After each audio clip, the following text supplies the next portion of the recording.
The avoidance hot and cold behavior isn't random, isn't about you, and isn't something you can fix by being more understanding, more patient, or more accommodating. It's a pattern rooted in their attachment wounds, driven by their nervous system's oscillation between craving connection and fearing engulfment, designed unconsciously to keep intimacy at a manageable distance where they never feel too close or too far. Most people respond to this pattern in ways that ensure it continues. They pursue during the cold phases. They overflow with relief during the warm phases. They adjust their expectations downward to accommodate the inconsistency. They blame themselves for the avoidance withdrawal. These responses don't break the cycle. They reinforce it, teaching the avoidant that their hot and cold behavior is an effective strategy for managing relationship intensity without consequence. Outsmarting the avoidant doesn't mean manipulating them or playing games. It means understanding their pattern clearly enough that you stop participating in the dynamics that enable it, protecting yourself from the emotional damage the cycle creates, and responding in ways that either force the avoidant to examine their behavior or make it clear that you won't remain available for a relationship structure that fundamentally doesn't work. This requires you to shift from being reactive to being strategic, from being accommodating to being boundaried, from hoping the pattern will change to accepting what the pattern reveals about the avoidance capacity and making decisions accordingly. Recognize the pattern before you're trapped in it. The first step in outsmarting the avoidance hot and cold behavior is recognizing the pattern early, ideally before you're emotionally invested enough that leaving feels impossible, and before you've adjusted your entire life to accommodate their inconsistency. The pattern has predictable features that appear across relationships with avoidance, and learning to identify these features protects you from months or years of confusion and pain. Recognition creates the psychological distance necessary to see clearly what's happening, rather than getting lost in the emotional intensity of each hot and cold phase. The pattern typically begins with intense early connection that feels different from other relationships you've experienced. The avoidant is present, engaged, emotionally available in ways that create powerful bonding. This isn't fake. The avoidant genuinely feels the connection during this phase because commitment is distant enough that their defenses haven't fully activated. But this early intensity establishes a baseline that becomes your reference point for what the relationship can be, and this baseline is what keeps you hoping and waiting through all the subsequent cold phases. Recognizing that the early intensity is often unsustainable rather than representative of what the avoidant can maintain helps you adjust your expectations and assess the relationship based on the overall pattern rather than on the best moments. The first cold phase arrives when intimacy reaches a threshold that triggers the avoidance discomfort. This might be after you've spent several consecutive days together, after emotional vulnerability has been exchanged, after future plans have been discussed, or after the relationship has been defined in ways that feel more committed. The avoidant doesn't typically announce they're withdrawing. They simply become less available, less responsive, less emotionally present. Messages slow down. Plans become vague. The warmth that characterized the early phase cools noticeably. Recognizing this shift as a pattern rather than as a temporary response to external stresses helps you see what's actually happening rather than creating explanations that protect the avoidant from accountability. The pattern recognition also involves noticing what brings the avoidant back to warmth. Often, it's your distance or your decreased pursuit that triggers their return. When you stop chasing, when you redirect your energy elsewhere, when you seem to be moving on, the avoidant experiences the threat of loss and moves back toward warmth. This response reveals that the cold phase isn't about needing space from you specifically. It's about managing their discomfort with intimacy. When intimacy increases, they create distance. When distance risks becoming permanent loss, they recreate intimacy. This cycle has nothing to do with your behavior and everything to do with their internal regulation of closeness. Recognizing the pattern means tracking not just the individual hot and cold phases, but the cycle itself. How long each phase typically lasts, what seems to trigger the shifts, whether the pattern is intensifying or remaining stable over time. Many people in relationships with avoidance find that the warm phases get shorter and the cold phases get longer as the relationship continues. This deterioration happens because the avoidant becomes more comfortable taking your presence for granted, less concerned about losing you, more confident that you'll tolerate the inconsistency. Tracking this trajectory helps you see whether the relationship is actually sustainable or whether you're on a path toward increasing dysfunction. The pattern recognition also involves noticing how you feel during the different phases. During the warm phases, you feel relieved, hopeful, connected, like the relationship is finally working. During the cold phases, you feel anxious, confused, hurt, like you've done something wrong. This emotional roller coaster is itself a sign of the pattern. Healthy relationships create relatively stable emotional experiences with normal fluctuations. Relationships with avoidance create dramatic swings between emotional highs and lows that leave you perpetually off balance. Recognizing that this emotional instability is a feature of the pattern rather than a temporary difficulty helps you assess whether this is a relationship structure that you can sustain long term. Early pattern recognition also means identifying your own responses that enable the cycle. Do you pursue during cold phases? Do you suppress your hurt to avoid pushing them further away? Do you overflow with gratitude when they return to warmth? Do you adjust your expectations downward to accommodate their inconsistency? These responses are understandable, but they reinforce the pattern by removing consequences for the avoidance behavior and by communicating that their hot and cold behavior is acceptable to you. Recognizing your own role in maintaining the cycle is crucial for changing your responses in ways that protect you. The key to early recognition is trusting your gut when something feels off, when the inconsistency creates confusion, when you find yourself constantly trying to figure out where you stand. The avoidance pattern often makes you doubt your own perceptions, makes you question whether you're being too sensitive or demanding. But if you feel like you're on an emotional roller coaster, if you're never quite sure where the relationship stands, if the avoidance availability feels unpredictable and anxiety-inducing, trust that perception. It's showing you a pattern that will continue unless something fundamental changes. And early recognition gives you the option to protect yourself before you're too invested to leave easily. Stop reacting to their temperature changes. The second strategy for outsmarting the avoidance hot and cold behavior is eliminating the reactive responses that the pattern is designed to elicit from you. The avoidance cycle works because it creates predictable reactions: pursuit during withdrawal, relief during return, constant adjustment of your behavior trying to keep them close. These reactions give the avoidant control over the relationship's emotional temperature while ensuring you remain engaged regardless of how they're behaving. Stopping these reactions disrupts the pattern by removing the reinforcement the avoidant receives for their inconsistency. Stopping your reactions begins with not pursuing when the avoidant goes cold. This is the most difficult response to eliminate because the cold phase triggers anxiety, fear of abandonment, desperate need to restore connection. Every instinct tells you to reach out, to fix whatever went wrong, to bridge the distance they've created.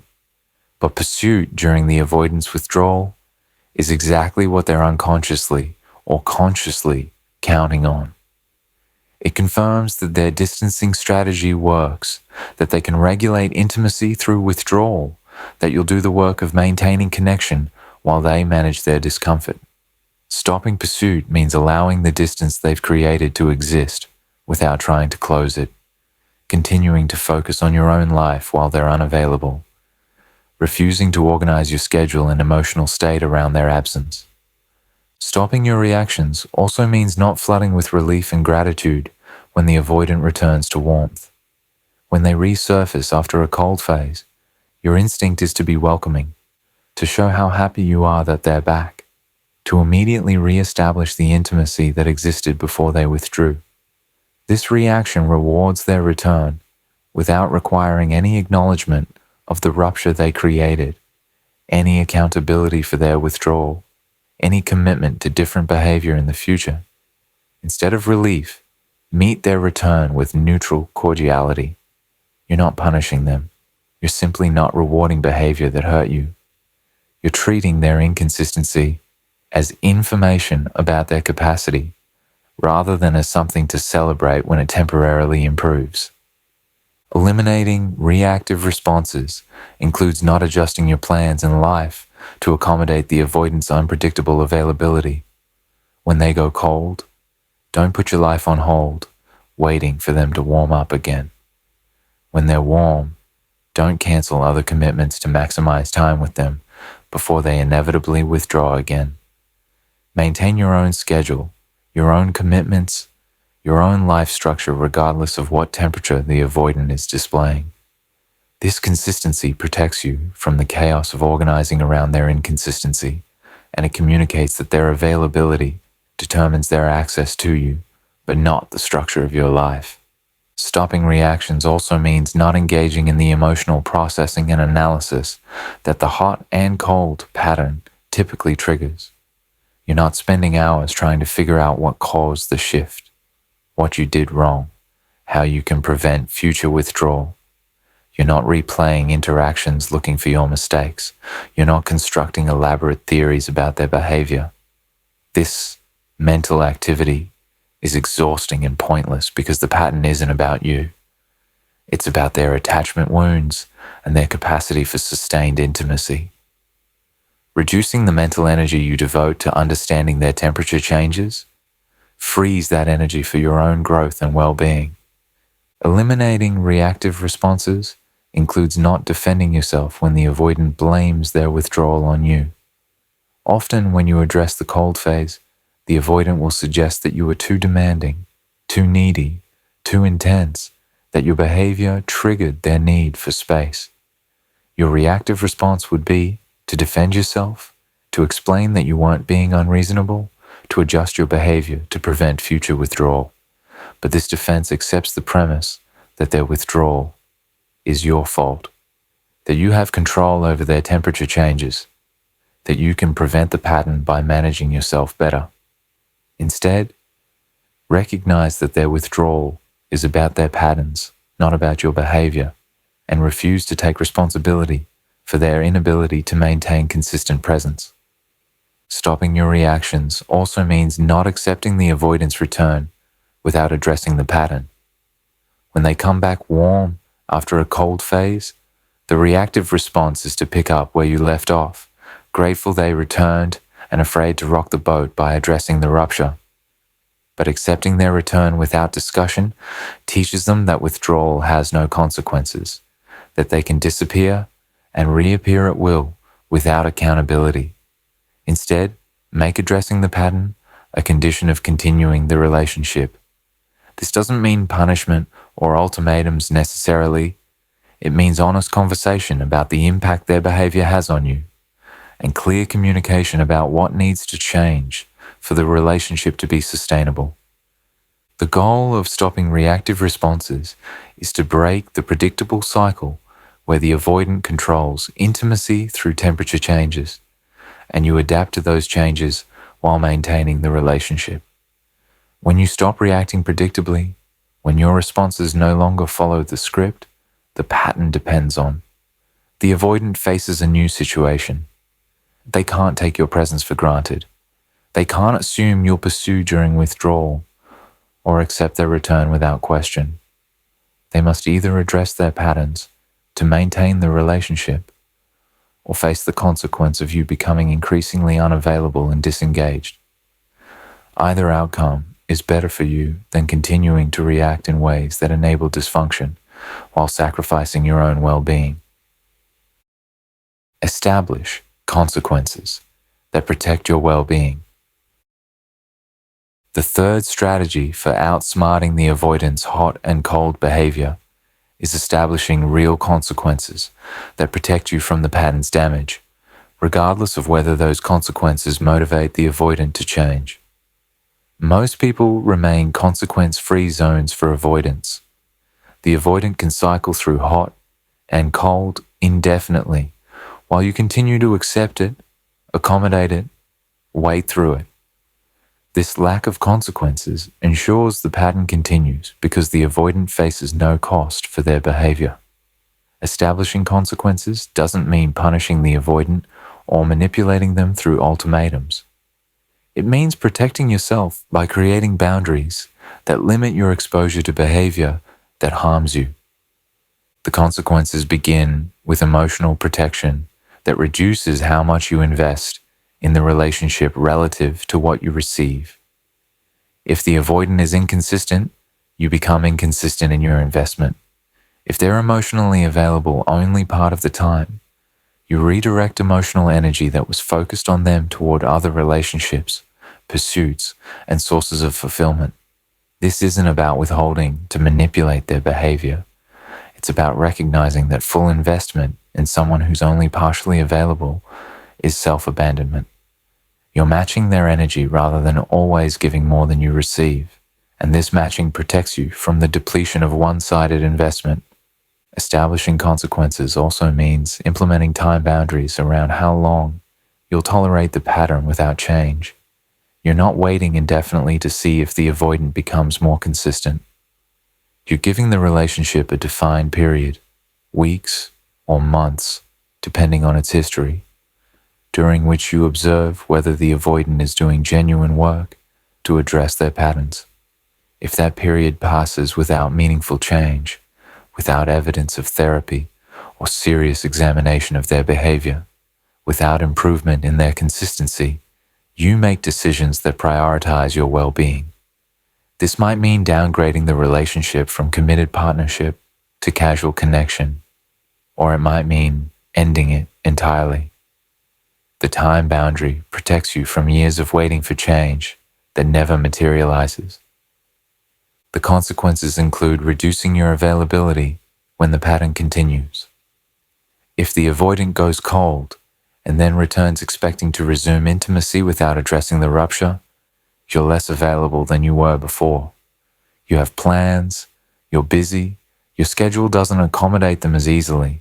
This consequence communicates that their pattern is eroding your investment, that each cycle makes you less accessible, that continuing the behavior will result in losing proximity to you.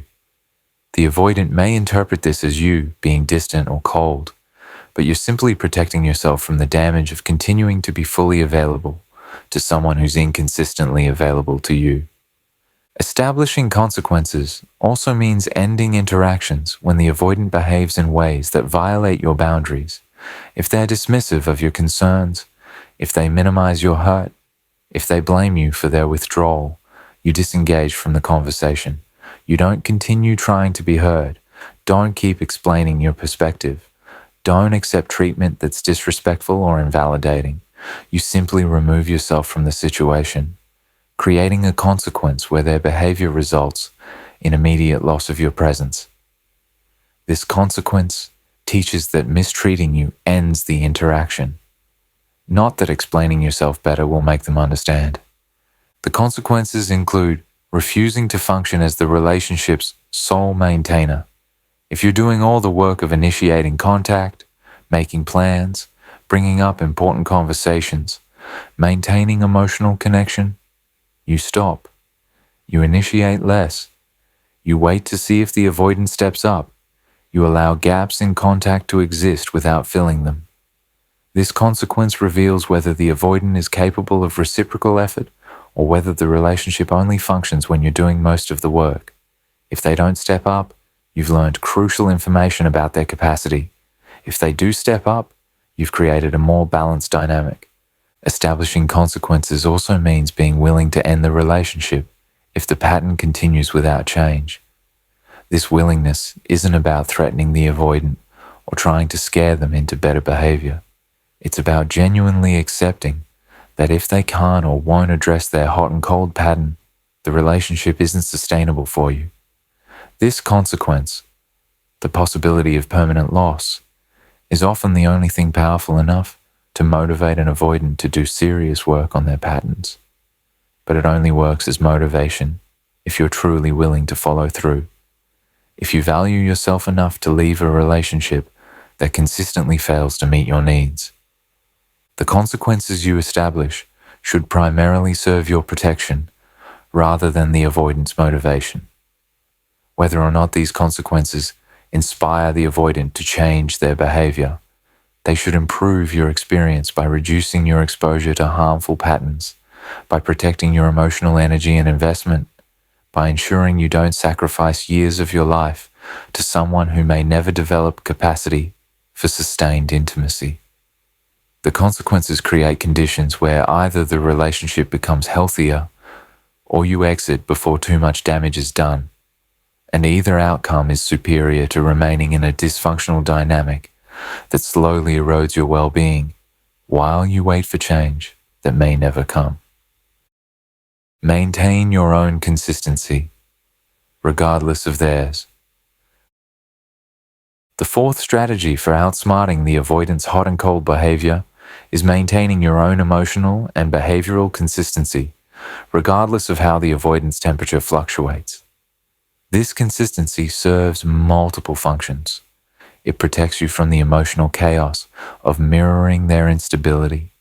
It provides a stable reference point that makes their pattern more visible, and it communicates that you have an internal center that doesn't shift based on their availability. Most people unconsciously match the avoidance energy, becoming anxious during cold phases and relieved during warm phases, allowing the avoidance behavior to determine their emotional state. This mirroring gives the avoidant control while destabilizing you. Maintaining consistency reclaims that control and anchors you in your own experience rather than in reaction to theirs. Consistency begins with maintaining stable emotional presentation, regardless of whether the avoidant is hot or cold. When they're warm and engaged, you're pleased but not euphoric. When they're cold and withdrawn, you're disappointed but not devastated. You experience a narrower emotional range in response to their behavior because you've stopped allowing their temperature to determine your emotional weather. This doesn't mean suppressing your feelings. It means not organizing your entire emotional life around someone whose availability is unpredictable. You feel your feelings, but you don't amplify them by making the avoidance behavior mean everything about your worth, your future, or the relationship's viability. Maintaining consistency also means keeping your own life structure stable rather than constantly adjusting it to accommodate the avoidance fluctuations. You maintain your routines, your commitments to friends and activities, your focus on work and personal growth, regardless of what phase the avoidant is in. When they're cold, you don't abandon your life to focus on winning them back. When they're warm, you don't drop everything to maximize time with them before they inevitably withdraw again. Your life has its own structure and rhythm that continues steadily, whether the avoidant is present or absent, engaged or distant. This stability protects you from the chaos of organizing around their inconsistency. The consistency includes maintaining clear communication about your needs and boundaries, regardless of the avoidance response. You don't suppress your needs during warm phases to avoid triggering withdrawal. You don't abandon your boundaries during cold phases, hoping that accommodation will bring them back. You state clearly and consistently what you need from partnership, what behaviors are acceptable and unacceptable to you, what you're willing and unwilling to tolerate. The avoidance temperature changes don't alter these fundamental requirements because your needs aren't negotiable based on their comfort level. This consistent communication creates clarity about what the relationship requires from both parties. Maintaining consistency also means following through on consequences you've established, rather than wavering based on the avoidance current temperature. If you've said you'll reduce your availability if the pattern continues, you do so even when the avoidant is in a warm phase and you're tempted to believe things have changed. If you've established a timeline for seeing meaningful change, you honor that timeline even when the avoidant is temporarily more present. This follow-through on your stated boundaries and consequences builds your own integrity and self-trust, and it communicates to the avoidant that your words mean something, that boundaries stated during conflict don't disappear during reconnection. The consistency includes maintaining your own standards for what constitutes acceptable relationship behavior. The avoidance hot and cold pattern often gradually erodes partners' standards until they're accepting behavior they never imagined tolerating. Days of silence, emotional unavailability, lack of commitment, or clarity about the future. Maintaining consistency means checking your current standards against what you know you need from partnership, what you'd advise a friend to accept, what you believed you deserved before this relationship. When you notice your standards eroding, you consciously recommit to them, rather than allowing the avoidance pattern to normalize dysfunction. Maintaining consistency also means keeping accurate perspective on the relationship, rather than allowing the most recent phase to determine your overall assessment. During warm phases, you don't forget the cold phases that preceded them. During cold phases, you don't forget that warm phases exist, but also recognize they're temporary. You maintain awareness of the overall pattern, the frequency and duration of each phase, whether the pattern is stable or worsening, what percentage of the relationship exists in each temperature. This consistent perspective prevents you from being overly influenced by the present moment and helps you assess the relationship's overall health rather than its current state. The consistency you maintain creates a sharp contrast with the avoidance inconsistency that makes their pattern undeniable. When you're steady and they're fluctuating wildly, when you're emotionally regulated and they're oscillating between extremes of closeness and distance, the dysfunction becomes visible in ways it wasn't when you were mirroring their chaos. This visibility serves you by making it clear that the problem is their pattern, not your perception. And it sometimes serves the avoidant by showing them what consistency looks like, by modeling emotional regulation they haven't developed, by demonstrating that their hot and cold behavior is a choice rather than an inevitable feature of relationships. Your consistency ultimately protects you by ensuring that regardless of what the avoidant does, you maintain connection to yourself, your values, your standards, your life structure. The avoidance pattern can't destabilize you because you're anchored in something more reliable than their availability. This anchoring allows you to stay in the relationship from a position of choice rather than need, to assess whether it serves you rather than simply reacting to each temperature change, to leave if necessary without having lost yourself entirely to the chaos of accommodating their inconsistency. Your consistency is the foundation that makes all other strategies possible, the stable ground from which you can implement boundaries, establish consequences, and ultimately decide whether this relationship is one you can sustain or one you need to release for your own well-being. Know when to walk away from the cycle. The fifth and final strategy for outsmarting the avoidance hot and cold behavior is developing clear criteria for when to walk away, recognizing the signs that the pattern won't change and that remaining in the relationship is causing more harm than the connection is worth. Many people remain trapped in cycles with avoidance, not because they don't recognize the dysfunction, but because they don't trust themselves to leave, don't believe they've given enough chances, don't want to abandon someone they love. But knowing when to walk away is an act of self-respect and self-preservation that acknowledges some patterns can't be loved into changing, and that your well-being matters more than your hope that the avoidant will eventually become who you need them to be. Walking away becomes necessary when the pattern continues without genuine effort from the avoidant to address it. If you've communicated clearly about the impact their hot and cold behavior has on you, if you've established boundaries and consequences, if you've given reasonable time for change to occur, and the avoidant continues the pattern without seeking therapy, without doing visible work on their attachment wounds, without demonstrating sustained different behavior, that's information. It tells you that maintaining their pattern is more comfortable than doing the work required to change it, that they're either unable or unwilling to develop the capacity for consistent presence. At this point, continuing to wait is choosing hope over evidence, fantasy over reality. You know it's time to walk away when you've lost yourself in the process of accommodating their inconsistency. If you no longer recognize who you've become, if your standards have eroded beyond recognition, if you've suppressed so much of yourself to avoid triggering their withdrawal that you feel like a shell of who you were, the relationship is costing too much. No partnership should require you to abandon yourself, to minimize your needs indefinitely, to accept treatment that violates your core values. When you've sacrificed yourself trying to make the relationship work and it still doesn't, walking away is how you reclaim yourself, how you remember who you are without the distortion of trying to accommodate someone else's dysfunction. Walking away becomes necessary when the pattern is affecting your mental and physical health.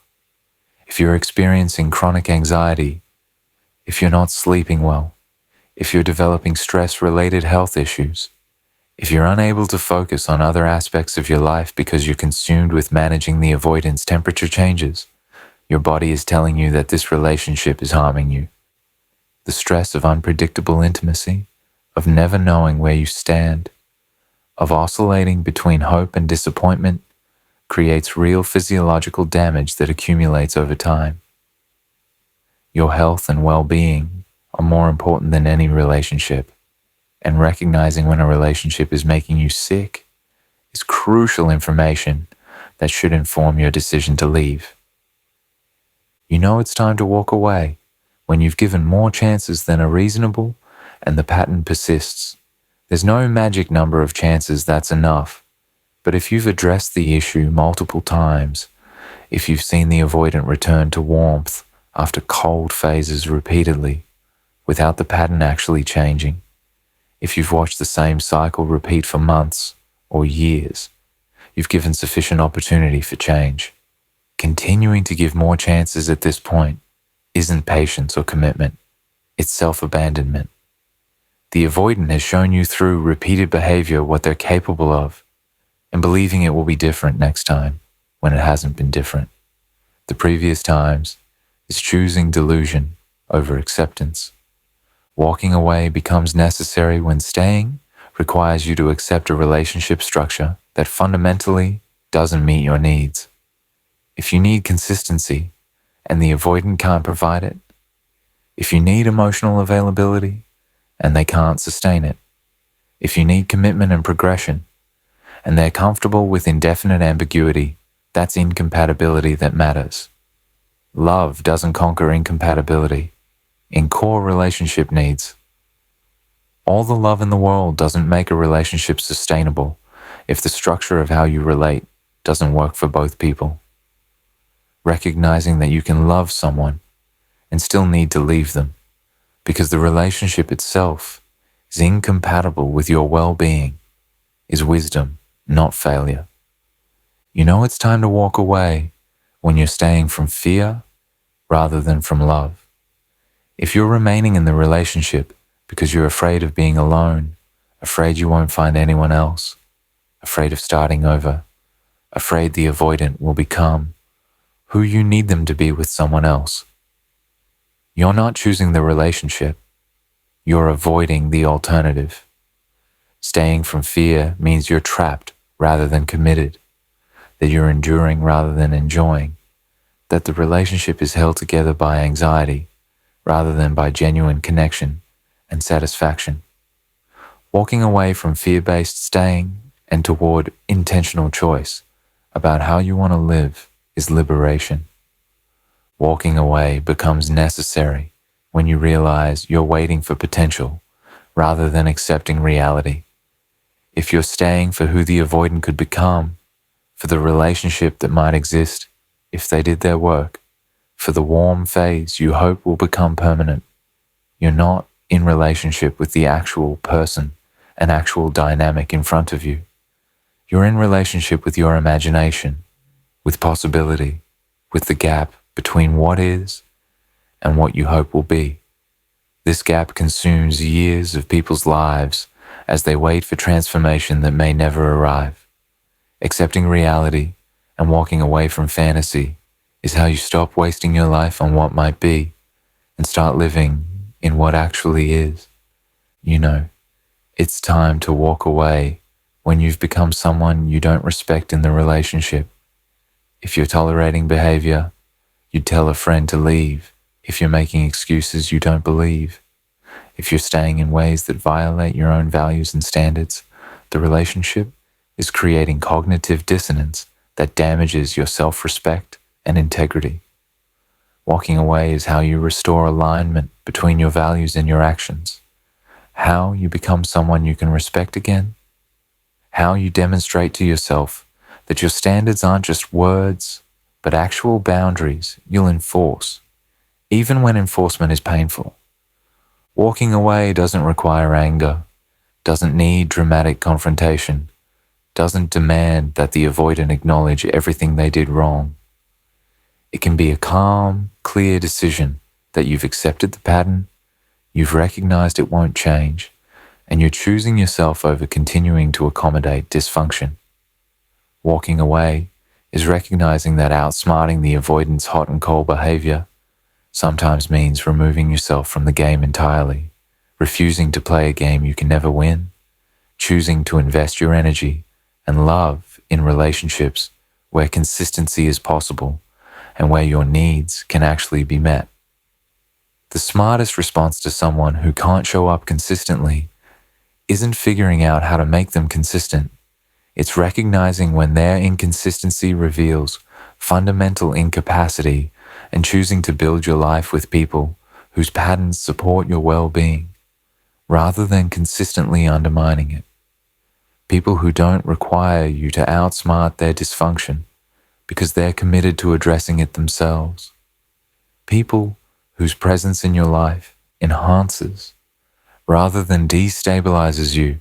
People who demonstrate through sustained action rather than temporary warmth that they're capable of the partnership you need and deserve.